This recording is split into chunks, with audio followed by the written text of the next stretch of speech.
Globo tenta lacrar aqui, meus amigos, e se dá muito, mas muito mal, gente. Nada melhor do que ver essa Gui com a cara de bunda, gente, com a cara no chão. Mas antes de começar o vídeo, já queria desejar parabéns para todas as mamães aqui do meu canal, para todas as mães guerreiras aqui, gente. Muito obrigado por você fazer parte desse canal, da nossa família. Um feliz Dia das Mães. Queria também falar para vocês que nesse vídeo também nem vou comentar muito, gente. Como vocês podem ver, minha voz tá no ralo, tô com a garganta inflamada e perdi completamente a voz. Mas eu não posso deixar de trazer esse vídeo aqui, que eu tenho certeza que vocês vão ficar de boca aberta, gente. Vale muito a pena. Então é isso aí, já curta o vídeo, se inscreva no canal e compartilhe o vídeo. Bora lá. Comigo já, pastora, boa tarde, é um prazer tê-la conosco aqui. Boa tarde, Sadi, que bênção poder estar aqui com vocês. Estou muito obrigada. Grata por esse tempo, feliz e entendendo também o altíssimo nível de responsabilidade que envolve isso. Eu queria ouvir da senhora, eu estou muito feliz com a presença da senhora aqui, porque a gente debate muito como as pessoas podem influenciar a vida dos outros, né? A importância de um vídeo desse chegar a tantas pessoas, furar bolhas. Durante essa pregação, a senhora disse que estudou esse texto da Bíblia por 13 anos e que não podia mais se calar quando tivesse a oportunidade. Eu queria que a senhora explicasse para a nossa audiência o que motivou a senhora a falar sobre esse assunto no Congresso, que é um dos maiores eventos evangélicos do Brasil, né? Então, eu quero, nesse momento, também cumprimentar os assinantes e todo o pessoal aí do estúdio. Na verdade, o que me motivou a falar desse tema ali foi um direcionamento direto de Deus ao meu coração. Entretanto, falar desse tema como pastora, como mulher, já é algo pertinente ao meu ministério. O fato, importante, decisivo, obviamente, desta vez, foi o alcance que essa fala teve, até por ser onde foi. E aí, então, eu digo, por que ali? O Congresso de Deus Missionários da Última Hora é um dos principais encontros evangélicos do Brasil, que tem também audiência espalhada pelo mundo. Eu acredito que no momento em que eu estava ministrando, pelo YouTube havia cerca de 50 mil pessoas assistindo ali em tempo real. Usar aquele púlpito para falar à igreja, porque esse era o objetivo, para correção de rota de um assunto tão pertinente, que vem tendo falhas de interpretação ao longo dos anos, era uma urgência divina, era uma urgência pessoal minha, como alguém que vive diariamente a vida da igreja. Então, foi isso. Foi aproveitar o lugar certo para o alcance certo, mas inicialmente eu acreditava que seria só para a igreja. Hoje não existe mais isso, né, pastora? A gente fala uma coisa, a internet, ela faz voar, que é muito impressionante e um conteúdo positivo. Não nessa proporção, até porque eu tenho presença nas redes, né? Então eu sei exatamente que hoje tudo ganha uma certa proporção. Mas acredito que pelo fato de eu estar aqui, né? Sou assinante da Globo News, então eu sei o que é estar aqui. Já mostra que não foi uma coisa comum, foi bem excepcional, especialmente falando de uma pastora de um ambiente eclesiástico, numa conferência pentecostal. Então não foi uma bolha, foram um conjunto de bolhas que Deus decidiu fazer essa palavra romper. Eu queria que a senhora falasse pra gente aqui, porque eu assisti a vários vídeos da senhora, e um pouco antes desse que a gente exibiu agora há pouco, a senhora fala assim, que nasceu num lar cristão e que se lembra perfeitamente de pessoas que diziam sobre alguém, aspas, pelo amor de Deus não fala, para não escandalizar. Eu ouvi outras mulheres evangélicas falando sobre isso. Quero perguntar para a senhora se é um tabu esse assunto, porque a senhora falou que ficou impressionada com a repercussão para fora, mas e para dentro? Porque na hora que a senhora fala, muita gente aplaude, mas teve reação negativa à fala da senhora? Então, como eu disse que nasci num lar cristão, eu preciso também atualizar que o que eu ouvi de forma direta faz parte de uma história de algumas décadas atrás. Então, o que eu acredito é que nós estamos ainda tentando romper com uma herança profundamente negativa nesse sentido, aonde não conseguia se dissociar o indivíduo que errou de qualquer escândalo em relação à igreja. Uma comunidade não pode ser responsável pelo mau ato de um indivíduo. E silenciar uma vítima seria o mesmo que fazer algo mais grave ainda. Então, quando eu tenho essa experiência na minha infância, de forma direta, ouvindo esse diálogo, e ao longo da minha vida eu tenho relatos que as mulheres me enviam, porque eu tenho caixinhas de perguntas, porque eu faço palestra para mulheres em chá, em conferências. Ora, então eu sei que ainda existe. Ainda existe. Quando eu falo disso publicamente, Sadi e o pessoal do estúdio de modo geral, eu estou fazendo algo que é muito comum dentro da igreja. Não tema, mas o que eu estou fazendo? Confrontar problemas internos de forma bíblica. Isso não é uma coisa que a gente não faça. A gente faz e é quase que algo do nosso DNA. Agora a questão foi sobre o quê? Por alguma razão, ainda faltava um lugar de destaque nacional para essa fala. Eu não tenho dúvida de que outras mulheres, outras lideranças falam disso em suas igrejas, como também não tenho dúvida que isso ainda aconteça e que tenha gente extremamente incomodada por eu ter trazido isso como pauta de uma pregação num evento como aquele. A senhora falou assim também, né, que o pedófilo não é ungido, é criminoso. Uhum. A senhora faz um apelo ali, aí eu também falando do ambiente interno, para que outras igrejas não assumam, não abriguem homens que são abusadores, são agressores. Fala um pouco dessa experiência também para a gente, por favor. Perfeitamente. Ali o que eu tento, e com a ajuda do Espírito Santo, creio que fiz, pelo menos em relação à maior parte das pessoas que ouviram, é quebrar um mito. Eu conheço o texto, não toqueis os meus ungidos, não maltrateis os meus profetas. Há uma discussão teológica em torno dele que não é a pauta para agora, para mim. A questão é haver uma distorção de que alguém precise continuar sendo reverenciado como ungido, sendo um abusador. Continuar sendo honrado como ungido, sendo um destruidor de vidas de crianças, um pedófilo. Então, primeiro eu ataquei essa questão ali para que as pessoas pudessem despertar dessa interpretação bíblica errada.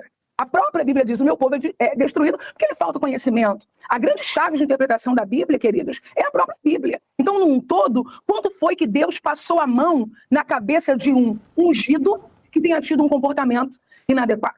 Esse é um ponto. Uhum. O segundo, que você também colocou sobre esse despertar, dizer, não, gente, não é assim, foi a ideia de dizer para as pessoas que estavam ali que são cabeças em liderança. Porque é muito importante que isso também fique claro.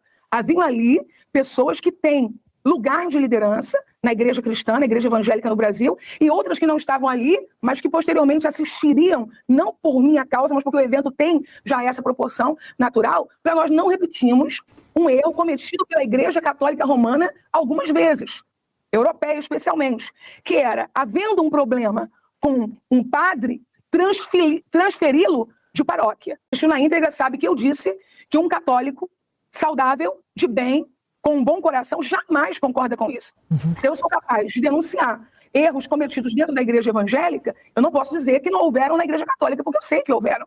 Agora, eu faço um apelo naquele momento às lideranças porque é uma prática reprovável, recusável, mas que infelizmente existe. Do indivíduo ter uma má conduta numa comunidade e alguém acreditar que a solução para essa pessoa, para a comunidade, é transferi-lo. Uhum. E não é. Essas pessoas precisam perder o lugar de liderança. Se a igreja não tem poder de intervir judicialmente, porque algumas coisas a gente não consegue comprovar, mas se há, no mínimo, uma certeza pessoal do líder que está acontecendo isso, essa pessoa não tem que ser transferida. Ela tem que ser afastada de qualquer possibilidade de continuar repetindo esses atos em qualquer comunidade que seja. Sim, Otávio. Pastor, Otávio Guedes, é triste ter que dar parabéns por uma fala tão lúcida, né? Que o ideal é que não precisasse ter uma fala tão lúcida nesse momento da civilização. Mas, de qualquer maneira, parabéns. Eu queria saber se a senhora já teve retorno. Já teve retorno de alguma fiel que tenha dito, olha, você me tocou, eu estou passando por esse problema e nunca tive coragem, sempre aceitei como sendo algo normal. Inúmeros. Eu simplesmente, depois daquele dia, daquela fim de tarde, eu me vejo imersa nessa realidade. E é tão forte, é tão doloroso, que ainda bem que eu tenho acompanhamento terapêutico, eu tenho um psicólogo, porque é triste, é doloroso demais. Então, a despeito desse primeiro momento, em que eu recebo, né, parabéns, obrigado, embora você tenha dito, eu estou dizendo isso em lives, inclusive, gente, eu não fiz nada, né, isso aí é o que é.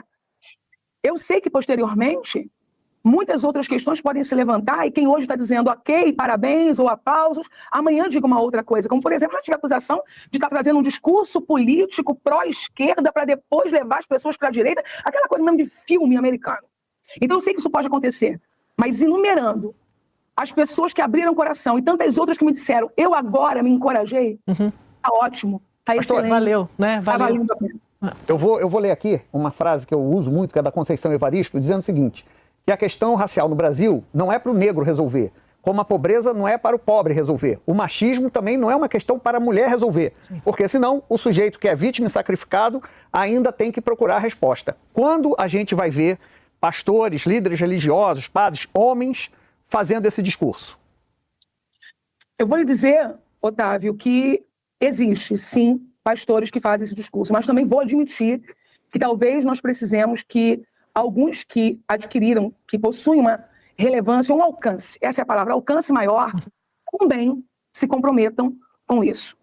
É urgente e é importante. Eu quero dizer que fui perguntada já, eu não estou agora considerando se foi o G1, se foi outro meio, se eu recebi algum tipo de recusa ao que eu disse das instituições superiores, no caso conselhos, convenções, não, eu não tive. O que eu tive foi homens com uma relevância no sentido de alcance, mais uma vez eu quero retratar, menor, dizendo que bom que você utilizou a sua voz. E eu espero que isso traga um movimento de encorajamento, Qualquer outra coisa que eu disser aqui vai soar hipócrita e pode ser comprovado aí quase que diariamente. Até então, não era um assunto tão falado como deve ser falado. Eu espero que agora isso aconteça. Lins. Pastora, antes de nada, obrigado Olá. pela sua presença conosco aqui. Marcelo Lins com a pergunta. Oi, Marcelo. Pelo que a senhora está falando, quer dizer, tem um incentivo a que as mulheres que já passaram por essa violência não aceitem isso calado, e aos homens também, como bem dizia Otávio, fundamental. Agora, como é que isso se arruma dentro do universo evangélico com aquele outro discurso também muito em voga, que a gente ouve muito, normalmente de pastores, homens, falando da importância da mulher não esquecer que ela precisa ser submissa. O quanto que esse discurso ele pode dificultar essa fala necessária, tão importante que a senhora, com essa pregação, chamou? Dificulta e tem dificultado ao longo dos anos por causa de uma interpretação equivocada sobre o texto. Eu não vou melhorar nada no sentido do que a Bíblia diz, porque a Bíblia é inerrante, palavra de Deus, acredito totalmente nela. Então, sim, a palavra que se refere à submissão feminina, ela é real, ela é atual, e ela protege a mulher se ela for lida de forma completa.